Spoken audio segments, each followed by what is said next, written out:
Good morning, Tim, and thank you for the kind introduction. Good morning, ladies and gentlemen, and thank you for joining us. I'll quickly just jump into a brief overview of Suvo for those of you new to the story. But Suvo is, as Tim has outlined, a dual commodity play in the kaolin and silica sand space. We are listed on the ASX with a market cap of circa 43 million. We have a portfolio in Australia consisting of three projects, one operating asset. Our Patong operation, as you can see there in Victoria, is the only high-risk kaolin operation in Australia. We have two substantial silica sand projects in WA, the Eneabba Silica Sand project, and then Mushay, which we are completing the transaction on, but we've got a binding agreement in place around that specific asset. And the Gabbin project in WA will potentially be one of the largest kaolin projects to be built in Australia. We are focused on, as I mentioned, establishing or resetting the operations at Patong. It's an operation we bought from a large multinational at the beginning of 2021. We've been turning that asset around for the past 6 months or so. We are producing at the moment circa 25,000 tonnes per annum out of that operation. And there's an ongoing turnaround strategy, which I'll speak to later. But that gives us the opportunity to look at the product basket produced out of that asset. One of the very interesting opportunities sits within the emerging green cement industry, which is forecast to be about $56 billion by 2027. And that is supported by legislation being introduced by government and commitments made by international governments. Our Patong upgrade, I'll share a bit more detail on a dedicated slide later on, but that's primed and ready to go. Hopefully we will be able to commission that beginning of 2023. And this is a project that we are upgrading to meet the increase in demand for high-risk kaolin products. We are targeting emerging markets with the resource, and hence we'll look at other opportunities as well. And we have gone through a bit of an evolution of the board earlier this year, and we believe that the new members of the board and the operational team equips us well for the next stage of our corporate evolution. We also believe that ESG is not something you speak about, but you actually do something about it. And that is pretty much the center of our credo as to how we are a sustainable producer in the sector. Moving on to the next slide. You can skip past this one. Thank you. We believe that the kaolin market offers a very interesting and compelling investment case because it's such an opaque market. It's effectively simply a white clay that's used in a broad range of industries. It's a aluminosilicate. The global supply as at 2019 was about 27 million tonnes per annum, 50% of that being high-risk production. Now, high-risk kaolin is effectively simply a premium product where you effectively use a water washing process to wash out the nasties and the impurities in your project or your product, giving you a superior product to dry process kaolin. On that chart, you can see that the Ukraine traditionally supplied about 2.4 million tonnes per annum, or circa 10%. With the ongoing conflict with Russia, that's obviously fallen by the wayside, which has placed tremendous pressure on the supply side of the market. From a global demand side, we expect that the current CAGR in the market of about 5.5% will be sustained through to 2027, which is near term. And we'll probably see a number in the range of 38 million tonnes per annum. Once again, 50% of that attributable to the high-risk kaolin portion of the basket. Quite interesting to note that that 38 million tonnes doesn't necessarily include bulk volumes in new emerging commodities such as metakaolin for use in cement, but we'll talk to that on the following slide. But this rapid demand's been pushed by things like an increase in demand for automotive primers, a high demand for ceramic tiles as the global economies continue to expand, and in the developing markets, a larger amount of the populace continues to move into the middle class. And then kaolin is also used as a pharmaceutical and a cosmetic product, and those markets are also seeing some tremendous growth. An interesting point to note is everybody expected that the paper market would collapse 10 to 15 years ago.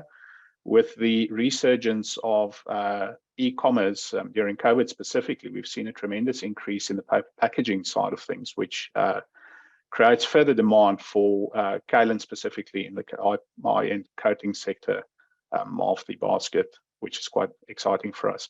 Global market value of $3.1 billion, and we've seen this CAGR of 5.5% as a steady growth rate. So it really is an attractive opportunity for small producers such as ourselves.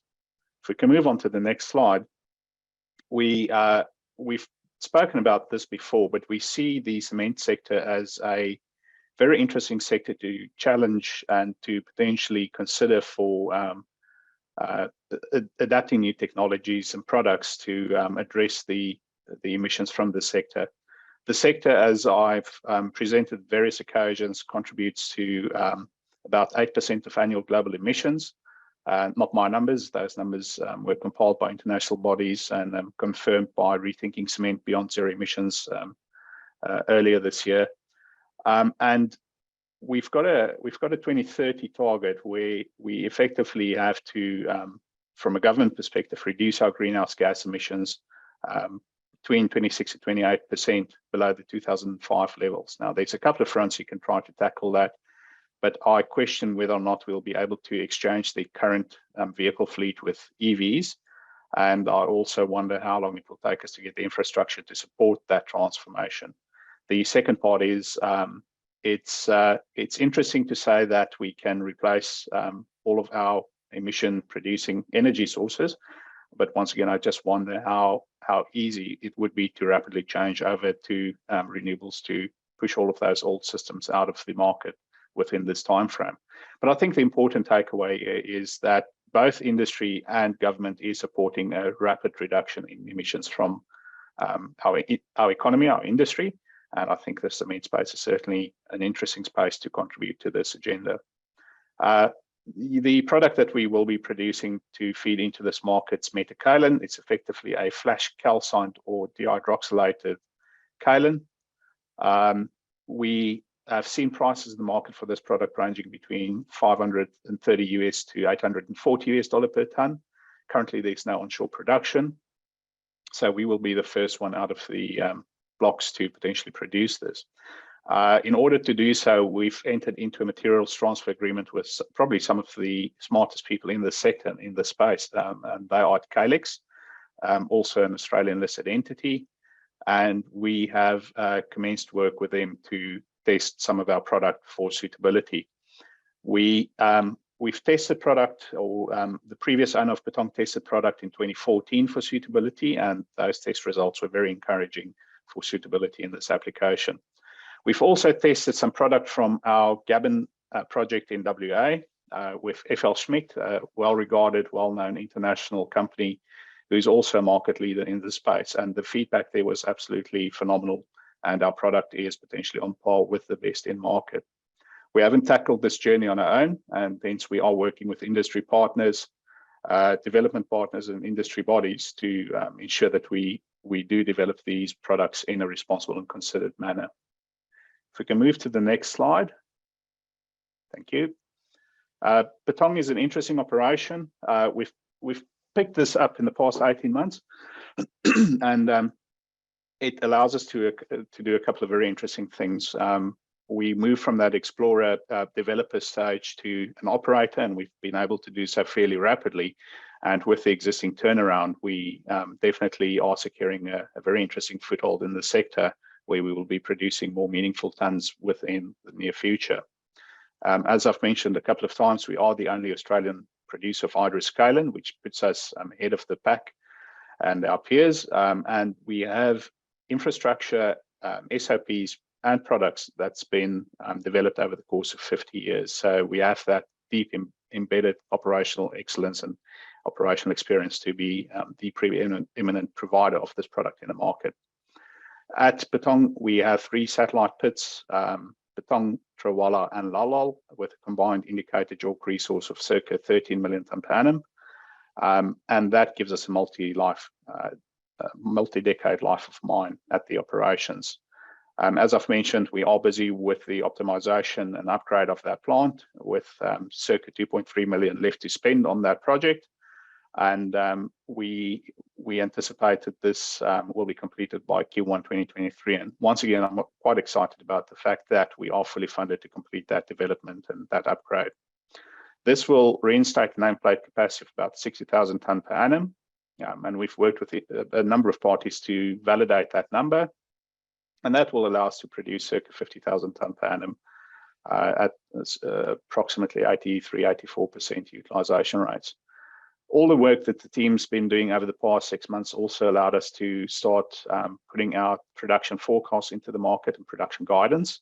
The production guidance allows us to communicate clearly to our shareholders as to how we are performing at these operations, and that comes with the good and the bad. But I think that level of transparency is absolutely valuable for our shareholders, specifically given the opacity in the market and the question marks around things like operating cost, sales price, etc. So the upgrade will rapidly allow us to reduce our all-in sustaining costs, especially after, you can see the orange block there, that's inflationary pressures that the sector has focused or seen over the past 12 or so months. Next slide, please. I think I'm near the end of my slots, so I'll just quickly touch on this. We've got an extensive list of off-takers at the moment. We understand pricing, we understand the products, and we understand the demands from the client. This will allow us to reshift our basket from a weighted average sales price, which is a tremendous opportunity for us to extract more value from this long-standing asset. Next slide, please. Our Gabbin project, we are still busy with the pre-feasibility stage there. That's potentially an asset which will allow us to produce up to 200,000 tonne per annum. And we've tested the product for a range of, or the commodity for a range of potential products across ceramics, paper coatings, paint, cosmetics, and metakaolin, which all sits toward that high end of the product basket. Next one, please. We also a silica sand player. This is an interesting market. The UN Sand and Sustainability Report in 2022 confirmed that there's a massive opportunity for emerging producers, given that a lot of the sustainable sources are coming to the end of life, and we see that this sector will continue to rapidly grow. The consumption of silica sand is one of the largest consumed commodities on planet Earth. Okay, thanks for that. If we can step back to the previous slide, thank you. So we've got two projects at the moment, Eneabba and Miche. We released an announcement on Eneabba just this week, where we have agreed access with a private landowner on our tenement. This allows us, since it is on cleared farming land, to potentially fast track the development of the project and be the first horse out of the gates on this one, as we won't have to go through extensive processes obtaining clearing permits with the EPA. So the scoping study is well advanced. We are refining it for the new infrastructure, which is potentially located on the site, which covers water, power, the road infrastructure, and then obviously the rail, which is quite close by.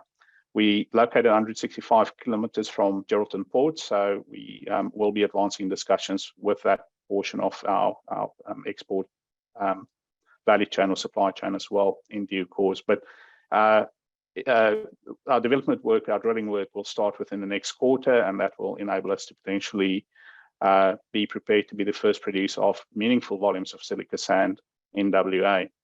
So very exciting times for us. From a corporate perspective, why invest in us? As we've briefly touched on, we will be increasing production at our existing operations. By being smart about our weighted average sales price in our basket, we'll be able to expand our earnings. We are growing our market presence. We're leveraging existing relationships to enable us to do that. We are talking to new players, most recently C&D Logistics, who's a Fortune 500 company who is currently trialing some of our kaolin product from Patong.